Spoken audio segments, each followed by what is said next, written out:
the doctor suddenly discovered something strange. This was clearly a restaurant with 17 guests, but the surroundings were eerily quiet. Those people kept putting their knives and forks to their mouths, and then put them down mechanically. The doctor reminded Clara that the people eating in the restaurant were not breathing. Clara was frightened, just when they wanted to leave quickly. We could take another look at the menu. At this moment, a strange man suddenly came to their side. Before the doctor could say anything, the man turned on a strange instrument and began to recite silently. Spleen, brainstem. Is there a lot of demand for those?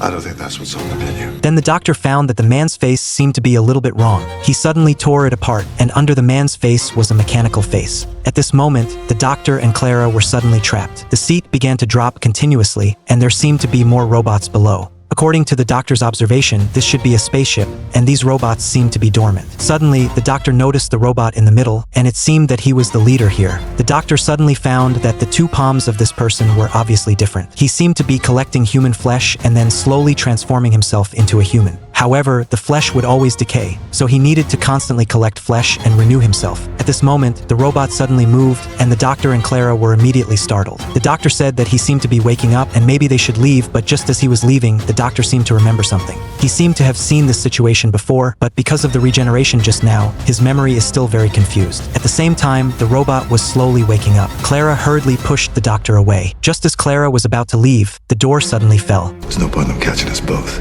Oh, give me the screwdriver. I might need it. Just as Clara was in disbelief, the doctor who had never abandoned her actually ran away. Clara suddenly felt at a loss, but soon she heard footsteps. It was the robot. Clara quickly posed like the other robots to disguise herself. At the same time, she remembered what the doctor said. How long can you hold your breath? At this moment, the robot began to observe Clara carefully, but because she was not breathing, the robot thought that Clara was also a robot. Clara began to endure the suffocation in her lungs and slowly moved to another passage. However, before she took a few steps, Clara despairedly discovered that there were even more robots here. But at this moment, Clara had reached her limit of endurance. The unconscious Clara had a dream. In the dream, she returned to the classroom, which was in great chaos because of the students. Clara took out the trump card of notifying the parents of the students, but the students acted indifferent. The next moment, Clara woke up with the frustration in the dream. The leader asked her where the other person was. If Clara didn't confess, he would definitely destroy Clara. Clara suddenly felt that the current situation was similar to the situation in her dream. She just boldly let them do it. The leader should not use threats at the beginning, because once the threats are ineffective, the leader will have no other choice but to give in. The leader seemed to have judged that Clara would never compromise. He told Clara that the dinosaur's optic nerves were useful for the spacecraft's computer system, and that he would eventually reach the promised land. Clara was immediately curious. What was the promised land? The leader reacted, and it was Clara's turn to answer. If the doctor is still the doctor, he will have my back. The next moment, a warm hand suddenly grabbed Clara. It was the doctor. Hello, hello. Rubbish robots from the dawn of time.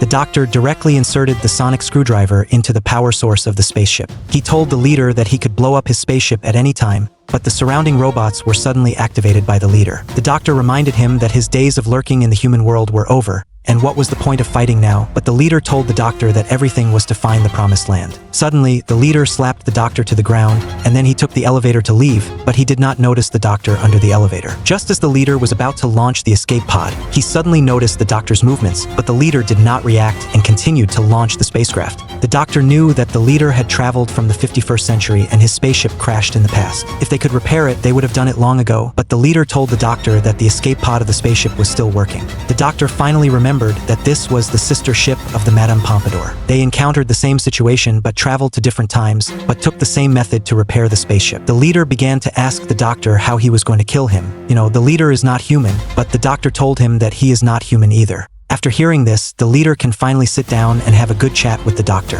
The doctor asked the chief what he thought of the scenery here. The chief slowly walked to the window and began to observe carefully. He thought the scenery was beautiful, but the doctor told him that this angle was not beautiful at all. The distance was so far that everything looked so small, so the doctor preferred to stand below. Being there in person would make everything look magnificent. The chief told the doctor that he would not die and that he was going to the promised land, but the doctor denied his statement and told the chief that it was just superstition after being humanized. The chief was like a broom whose parts were gradually replaced. In the end, it was no longer the same as before. The chief could not even remember where this face came from. The chief admitted the doctor's words, and the next moment a hat suddenly floated down from the clock tower, and it was the chief who had lost his breath.